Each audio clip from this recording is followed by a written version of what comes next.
কৃষ্ণনগর নামে একটি গ্রামে থাকতো মিলু নামের একটি মেয়ে। সে দেখতে অনেক মোটা ছিল, তাই তার মা তাকে অনেক কথা শোনাতো। আর মিলু মোটা হওয়ার কারণে অনেক দুঃখ প্রকাশ করত। একদিন মিলুর মা মিলুকে ডাকতে লাগলো। মিলু, আরে এই মিলু, তাড়াতাড়ি এদিকে আয়। হ্যাঁ মা, যাচ্ছি।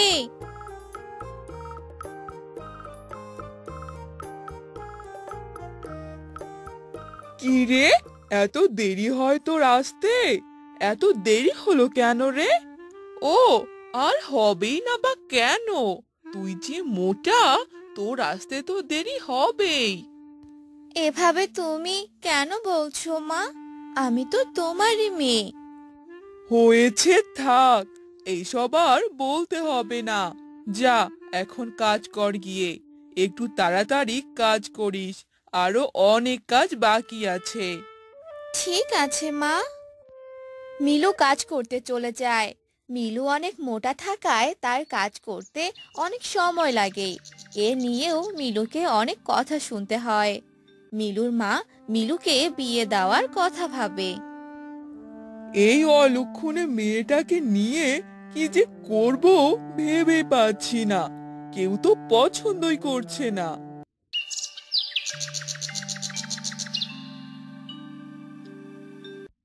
শুনলাম আপনার বাড়িতে নাকি একটি মেয়ে আছে, আর তাকে নাকি বিয়ে দিতে পারছেন না। আমি থাকতে এ চিন্তা আর করতে হবে না। দেখি দেখি, আগে আপনার মেয়েটাকে দেখি।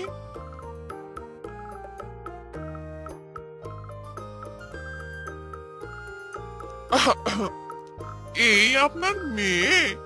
আচ্ছা, ঠিক আছে, এবার আমি আসি। আরে কি হলো? আপনি যে কিছুই বললেন না।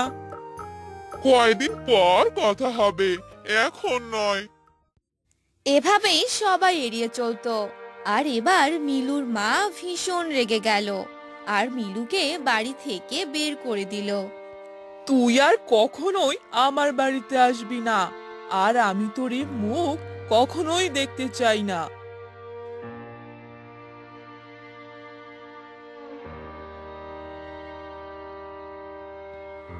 এসব শুনে মিলু কাঁদতে কাঁদতে সেখান থেকে চলে গেল।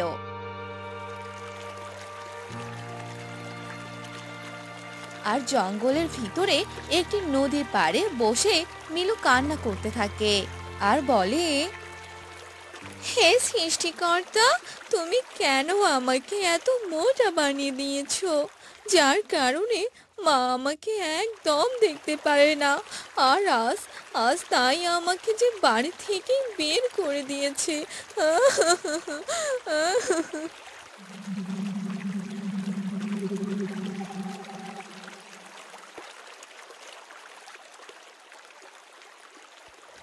কে তুমি?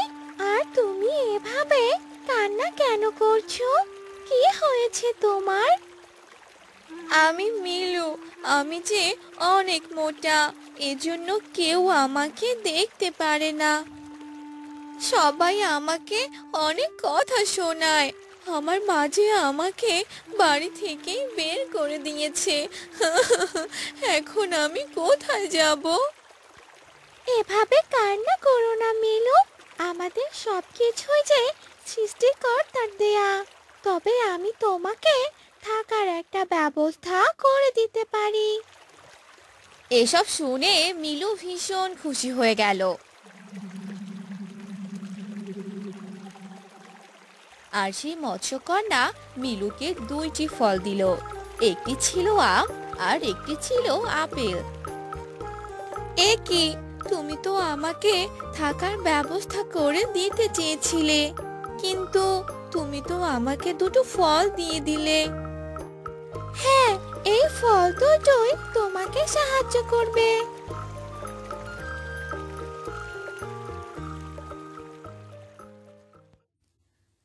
মৎস্যকন্যার কথা যে কিছুই বুঝতে পারলাম না।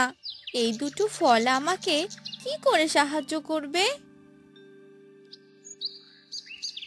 এই বলে মিলু ফলগুলোকে নিচে রেখে দেয়। আর তখনই দুই ফল থেকে দুইটি বাড়ি তৈরি হয়ে যায়। এসব দেখে মিলু তো অবাক হয়ে যায়। আরে, এসব আমি কি দেখছি? এ তো দুই ফলের বাড়ি।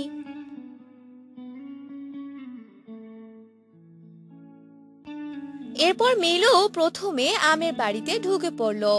আর সেখানে অনেক ধন, টাকা পয়সা আর সুন্দর সুন্দর জামা কাপড় ছিল।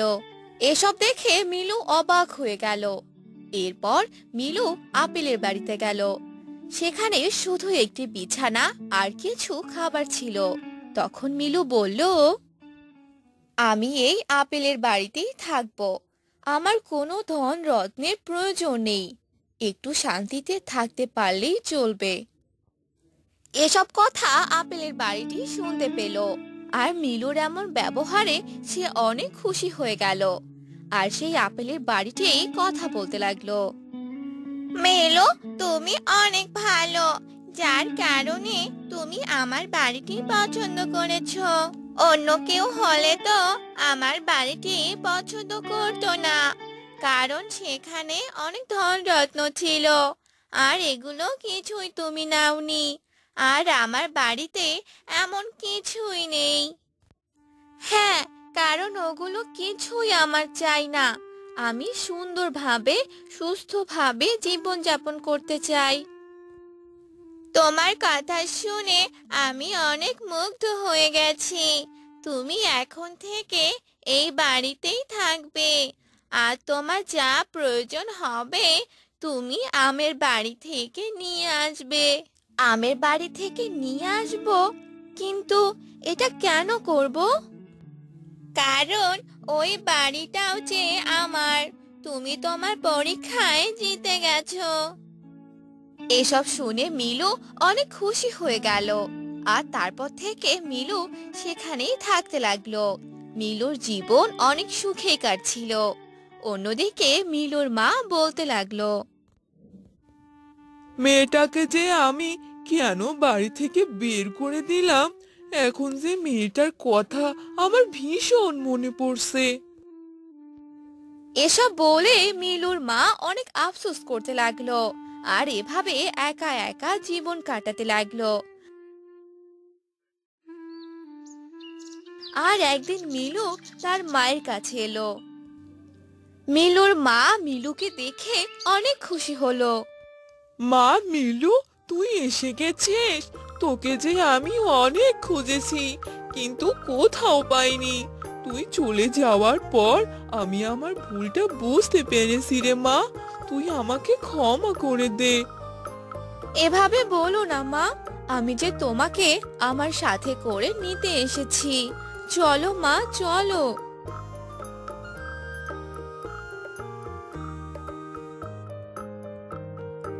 মিলু তার মাকে দুই ফলের বাড়িতে নিয়ে আসে। দুই ফলের বাড়ি দেখে সে অবাক হয়ে যায়। আর এরপর থেকে মিলু তার মাকে নিয়ে দুই ফলের বাড়িতে সুখে পাড়া গ্রামে এক দম্পতি বাস করত। তাদের মধ্যে ছিল অনেক মিল ভালোবাসা। সে দম্পতির নাম ছিল সবুজ আর তার স্ত্রী রূপা। সবুজ অনেক সৎ ও কর্মিষ্ঠ ছিল। তার অভাবের সংসার হলেও সুখের কোনো কমতি ছিল না।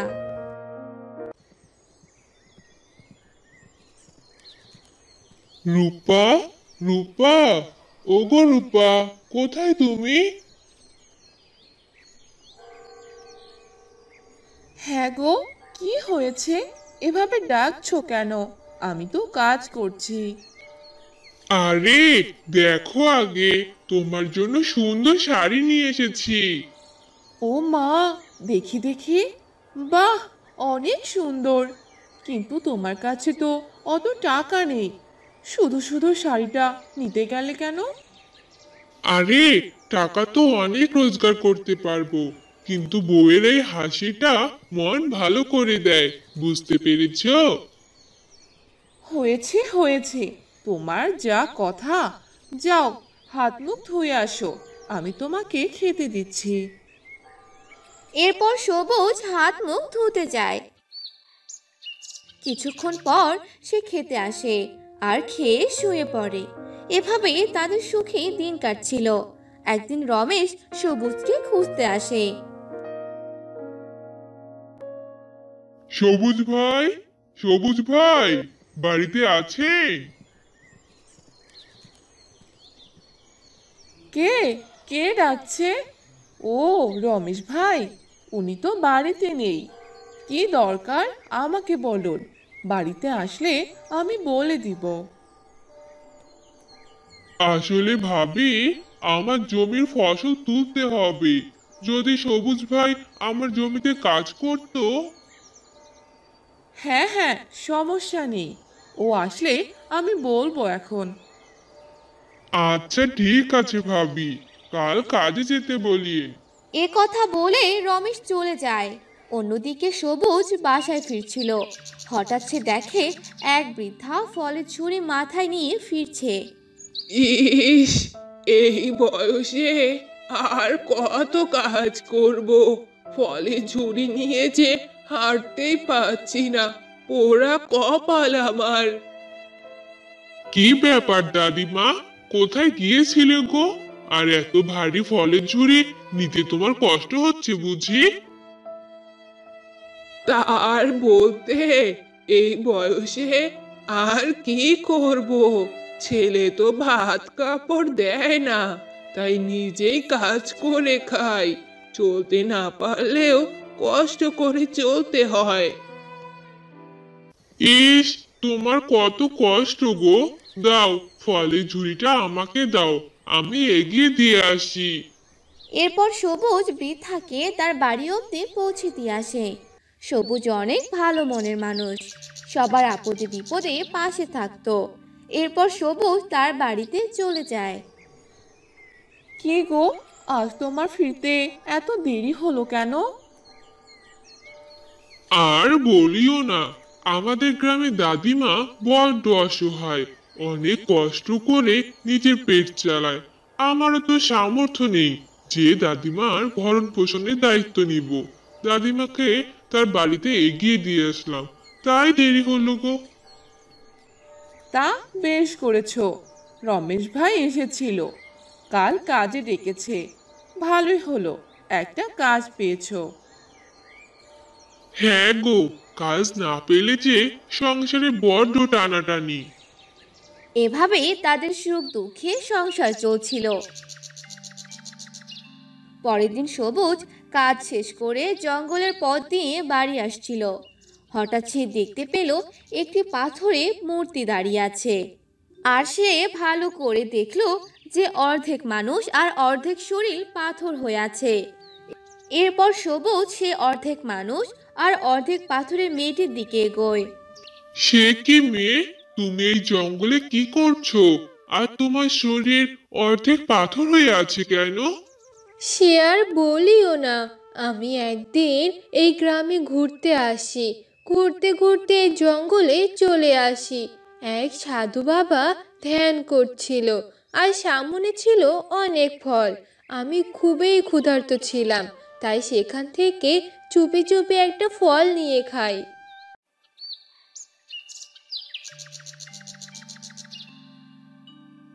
এই এই এই মেয়ে, তোর বাসা কোথায়? তোর এত বড় সাহস, আমার ধ্যান ভেঙে দিলে, আবার আমার ফল চুরি করে খেয়েছিস। আজ তোর একদিন কি আমার একদিন। সাধু বাবা, আমি খুব ক্ষুধার্ত ছিলাম, আমাকে ক্ষমা করে দিন। না, তোর কোনো ক্ষমা নেই। আমি তোকে অভিশাপ দিলাম, তুই আজ থেকে অর্ধেক পাথর হয়ে থাকবি। যদি কখনো কোনো সৎ ব্যক্তি তোকে দেখতে পায় আর তোকে বিয়ে করে, তবে তুই মুক্তি পাবি, তার আগে না। সাধু বাবা, আপনি যাবেন না? দয়া করে আমাকে মুক্ত করুন, যাবেন না সাধু বাবা? এরপর থেকে লিমা নামের মেয়েটি অর্ধেক মানুষ আর অর্ধেক পাথর হয়ে আছে। আর কয়েক মাস পর সবুজ তাকে দেখতে পায়। আপনি সবই তো শুনলেন। কয়েক মাস পর আমি একজন সৎ মানুষের দেখা পেলাম, আর সেটা হলেন আপনি। আপনি যদি আমাকে বিয়ে করেন তবেই আমি মুক্তি পাবো। আমি কিন্তু কিন্তু কি? দয়া করে আমাকে বিয়ে করুন, আমাকে মুক্ত করুন। এরপর সবুজ কোনো উপায় না পেয়ে মেয়েটিকে মুক্তি করার জন্য তাকে বিয়ে করে। আর বিয়ে করার সাথে সাথে মেয়েটি আগের মতো স্বাভাবিক হয়ে যায়। আপনাকে অনেক ধন্যবাদ। আজ আপনার জন্য আমি পুরোপুরি মানুষ হতে পেরেছি। আজ আমি অনেক খুশি। এরপর সবুজ লিমাকে নিয়ে তার বাড়িতে যায় আর তার বড় বউকে ডাকতে থাকে। বউ, বউ, কোথায় তুমি? বাহিরে আসো। এরপর রূপা সবুজের সাথে নতুন বউকে দেখে তার চোখ কপালে ওঠে। হায় হায়, সে কি গো? এ তুমি কাকে সাথে করে নিয়ে এসেছো? এ তুমি কি করেছো গো? হায়, তুমি আবার বিয়ে করেছো? এটা তুমি করতে পারলে? আমি আজই বাপের বাড়ি চলে যাব। তুমি থাকো তোমার ছোট বউকে নিয়ে। বউ, এরকম করো না, শোনো আমার কথা। রূপা সবুজের কোনো কথাই শোনে না।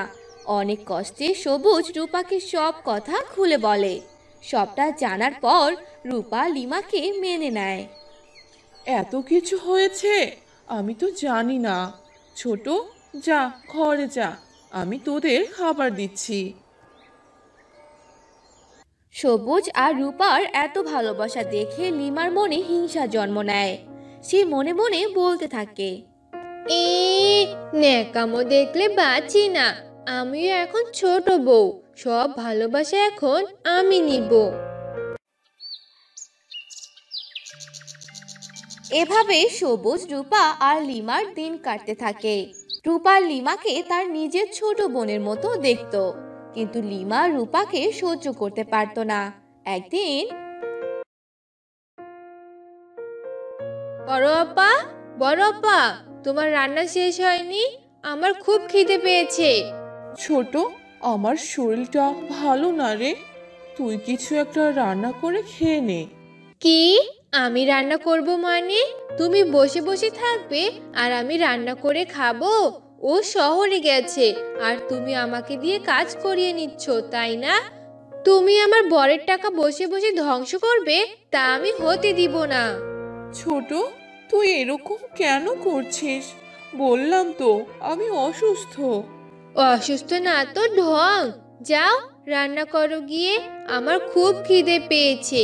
কাজ না করলে ও বাসায় আসলে সব বলে দিব আমি। রূপা কিছু না বলে অসুস্থ অবস্থায় রান্না করে দেয়। লিমা কোনো কাজই করতো না। সবুজ কাজের জন্য শহরে যায় কয়েকদিনের জন্য। আর এ সুযোগে লিমা রূপাকে অনেক অত্যাচার করত। বড় আপা, বড় আপা, কোথায় তুমি? আমার কাপড়গুলো যে কেচে দিতে বলেছিলাম সেগুলো কাচোনি কেন? আমার কথা কি তোমার কানে যায় না? যাও আমার কাপড়গুলো ধুয়ে দাও। ছোট, তুই নিজের কাপড় নিজে ধুতে পারিস না? আমি সারাদিন কাজ করি, কয়েকদিন থেকে আমি অসুস্থ, এখন কিছু করতে পারবো না। কি? এত বড় কথা? আমার সাথে এত কথা বলার সাহস পাও কোথা থেকে? এ বাড়ি এখন থেকে আমার। তোমাকে এ বাড়িতে আর থাকতে দিব না আমি। বের হয়ে যাও বলছি, না হলে আমার থেকে খারাপ আর কেউ হবে না। এসব তুই কি বলছিস ছোট? এবারে আমার স্বামীর, আমি কেন বাড়ি থেকে যাব? আমি কোথাও যাব না। যাবে না? তোমার ঘাড় যাবে। এ কথা বলে লিমা রূপাকে টানতে টানতে বাড়ি থেকে বের করে দেয়। আর রূপা কাঁদতে কাঁদতে চলে যায়। ওগো, তুমি কোথায়? তুমি বাসায় কাকে এনেছো? এই মেয়ে যে আমাকে বাসা থেকে বের করে দিয়েছে। রূপা মনে অনেক কষ্ট নিয়ে তার বাবার বাসায় চলে যায়। এদিকে দুদিন কেটে যায়। সবুজ বাসায় ফিরে তার বড় বউ করে রূপাকে ডাকতে থাকে। বড় বউ, বড় বউ, কোথায় তুমি? দেখো, আমি তোমাদের জন্য কি নিয়ে এসেছি। কি গো, কোথায় তুমি? বের হচ্ছ না কেন? বউ, বউ। সবুজ অনেক ডাকাডাকি করেও রূপা বের হয় না। তাই সে রাগ করে ঘরে গিয়ে দেখে রূপা ঘরে নেই, আর লিমা বসে বসে সাধছে। তারপর সে বলে, কি ব্যাপার লিমা, রূপা কোথায়? আমি এত ডাকছি, কথা কানে যায় না নাকি? বড় আপা বাবার বাসায় চলে গেছে, উনি আর সংসার করবে না। কি? এ হতে পারে না। বড় বউ আমার কথা ছাড়া কখনো চলে যাবে না। আমি বুঝতে পেরেছি, এসব তোমার কাজ। এরপর সবুজ রূপাকে নিতে যায় আর রূপাকে বাড়ি নিয়ে আসে। রূপা সব কথা সবুজকে খুলে বলে। সব শুনে সবুজ অনেক রেগে যায়। ছি লিমা, তুমি এত নিচে নামবা ভাবতে পারিনি। তুমি আমার সংসার এলোমেলো করে দিয়েছো। তোমাকে এ বাড়িতে আর রাখবো না। বের হয়ে যাও, যা বলছি এখান থেকে। এরপর লিমাকে বের করে দেয়, আর লিমা আগের মতো আবারও পাথর হয়ে যায়। আর অহংকারের কারণে তার আবারও এই পরিস্থিতি। এদিকে সবুজ আর রূপা আগের মতো। শান্তিনগর নামে একটি গ্রাম ছিল। সেই গ্রামে রহিমা নামের একটি মহিলা বাস করত। তার দুজন ছেলে ছিল। তাদের নাম ছিল লালু আর শালু। তাদের বাবা অনেক আগেই মারা যায়। একদিন রহিমা ভীষণ অসুস্থ হয়ে পড়ে। তখন লালু তার মাকে বলে, মা, ও মা, কি হলো তোমার? এভাবে হঠাৎ অসুস্থ হয়ে পড়লে যে? না রে বাবা, কিচ্ছু হয়নি আমার, শুধু শরীরটা একটু খারাপ লাগছে। তুমি কোনো চিন্তা করো না মা, আমি তোমার জন্য ওষুধ নিয়ে আসছি। এই বলে লালু বাজারে চলে গেল আর কিছু ওষুধ কিনে আনলো আর তার মাকে খাইয়ে দিল। এভাবে কিছুদিন চলে গেল।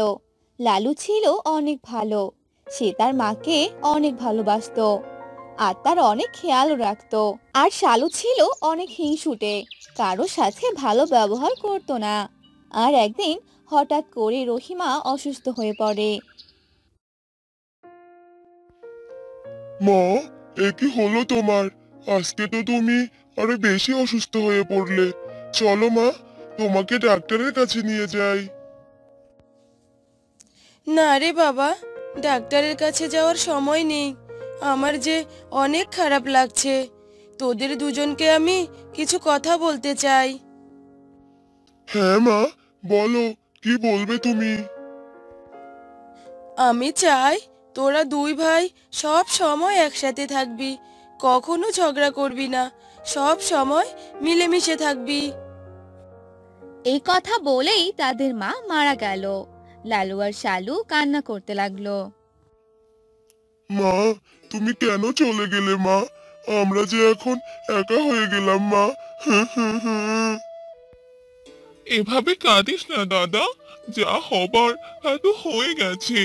চল এবার সবকিছুর ব্যবস্থা করে ফেলি। এরপর তারা দুই ভাই তার মাকে মাটি দিয়ে দেয়। আর এরপর অনেকদিন কেটে যায়।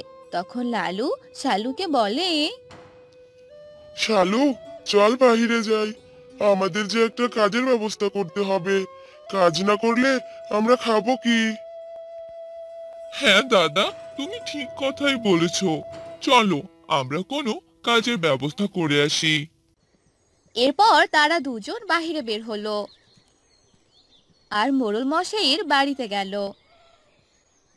কিন্তু মোড়ল তাদের কোনো কাজের সন্ধান দিল না। তখন তারা দুই ভাই হাঁটতে লাগলো। তখন শালু বলল, দাদা, মোড়ল চাচা যে আমাদের কোনো কাজ দিল না, এখন আমরা কি করব? জানি না রে শালু, এখন আমরা কি যে করব। চল আর একটু সামনে গিয়ে দেখি। এসব বলে তারা দুজন হাঁটতে থাকে। হাঁটতে হাঁটতে তারা একটি জঙ্গলের কাছে চলে গেল। তখনই শালু বলে উঠল, আরে দাদা, আরো কোথায় যাচ্ছিস? সামনে তো বিশাল বড় জঙ্গল, আর ভিতরে যাওয়া যাবে না। চল ওই গাছটায় গিয়ে বসি। আচ্ছা চল। এরপর তারা সে গাছটায় গিয়ে বসে পড়লো। তখনই সেখানে একটি বুড়ি চলে এলো। বাবা, আমাকে কিছু খেতে দাও বাবা, আমার যে অনেক খিদে পেয়েছে। আমরা তো নিজেরাই না খেয়ে আছি, আপনাকে আবার কি খেতে দিব? যান তো এখান থেকে। আরে শালু, এভাবে কেন কথা বলছিস? উনিও তো আমাদের মতোই অভাগী, ওনার সাথে এভাবে কথা বলিস না। এই যে বুড়িমা, আসলে আমাদের কাছে কোনো খাবার নেই। আমরা একটা কাজের খোঁজে বেরিয়েছি, কিন্তু কোথাও কোনো কাজ পাইনি। আচ্ছা বাবা, ঠিক আছে। তবে তোরা যদি বাসায় কোনো জমিতে কাজ করিস, তাহলে আমারই তরমুজের বীজটা নে। তরমুজের বীজ? হ্যাঁ, এই বীজগুলো রোপণ করে দিবি, তাহলে দেখবি অনেক ভালো তরমুজ হবে। আচ্ছা বুড়িমা, ঠিক আছে, আপনাকে অনেক ধন্যবাদ এই বীজগুলো দেওয়ার জন্য। চল শালু, এখন আমরা বাসায় যাই। আচ্ছা ঠিক আছে, চল। তারপর তারা বাসায় চলে যায় আর তাদের একটি জমিতে বীজগুলো রোপণ করে দেয় আর সেগুলোতে পানি দিয়ে দেয়। এভাবে আস্তে আস্তে অনেক দিন চলে যায়। সেই বীজগুলো থেকে গাছ বের হয়। দেখ দাদা, বীজগুলো থেকে যে গাছ বেরিয়েছে, আর কদিন গেলেই তরমুজ হবে। আমি যে তরমুজ খাবো, অনেক মজা লাগছে রে দাদা। আর এগুলো বিক্রিও করে দিব, তাহলে অনেক টাকা পাবো। বিক্রি করার কথা পরে ভাবসালু, আগে ভালোভাবে তরমুজ হতে দে। আগে তরমুজ হতে তো দে, তারপর দেখ আমি কি করি। এভাবে কিছুদিন চলে গেল। আস্তে আস্তে সবগুলো তরমুজ বড় হয়ে গেল। এসব দেখে তারা দুই ভাই অনেক খুশি হয়ে গেল। তখন লালু বলে উঠল, বাহ, তরমুজগুলো তো বেশ ভালোই বড় হয়েছে। এই তরমুজগুলো আমাদের গ্রামের সকলকে খাওয়াবো, আর সবার কাছ থেকে দোয়া চাইবো। তাহলে পরের বার থেকে আরো বেশি করে তরমুজ ধরবে, আর সেগুলো ভালো হবে। এসব তুই কি বলছিস দাদা? সবাইকে দিবি মানে? সবাইকে দিলে আমরা কি বিক্রি করব? না না দাদা, এগুলো তরমুজ কাউকেই দেয়া যাবে না। আমাদের প্রথম ফলন আমরা সবাইকে দেব। না দাদা, আমি কাউকেই দিব না। আর তুই যদি দিতেই চাস, তাহলে তুই তোর ভাগেরটাই দে। তুই এখানে ভাগ কোথায় পেলি? এখানে আমারও ভাগ আছে, কারণ ওই বুড়িমা সব বীজগুলো তোকে দেয়নি, আমাকেও দিয়েছে, বুঝলি? এসব বলে লালু আর শালুর মাঝে ঝগড়া লেগে যায়। তখনই লালু বলে ওঠে, না শালু, তুই এমনটা করতে পারিস না। মা মারা যাওয়ার আগে বলেছিল তুই আর আমি যেন সব সময় একসাথে থাকি, আর এখন তুই কিনা এসব কথা বলছিস। হ্যাঁ দাদা, এসব কথা বলা ছাড়া আমার আর কিছু করার নেই। লালু তার ভাইকে অনেক বুঝায়, কিন্তু শালু তার ভাইয়ের কোনো কথাই শোনে না। তখন লালু সেখান থেকে অর্ধেক ভাগের তরমুজ শালুকে দিয়ে দেয়, আর শালু সে তরমুজগুলো বিক্রি করে দেয়। আর অন্যদিকে লালু সবাইকে দিয়ে দেয়। পরের বার লালু আর শালু দুজনেই তরমুজের চাষ করে, কিন্তু শালুর তরমুজ ভালো হয় না। এ কি রে দাদা, তোর তরমুজগুলো এত ভালো হলো, কিন্তু আমারগুলো ভালো হলো না কেন? এগুলো হলো সবারই দোয়া, যার কারণে এমন তরমুজ হয়েছে আমার জমিতে। এসব বলে লালু সেখান থেকে চলে গেল, আর শালু তার ভুলগুলো বুঝতে পারলো। আমার এরকম করা একদম উচিত হয়নি। আমি শুধু নিজের কথাই ভেবেছিলাম, অন্যের কথা একদম ভাবিনি। তাই আমার এরকমটা হলো। অন্যদিকে লালু সেই সবগুলো তরমুজ বিক্রি করে ভালো টাকা পেল আর সুখে শান্তিতে থাকতে লাগলো।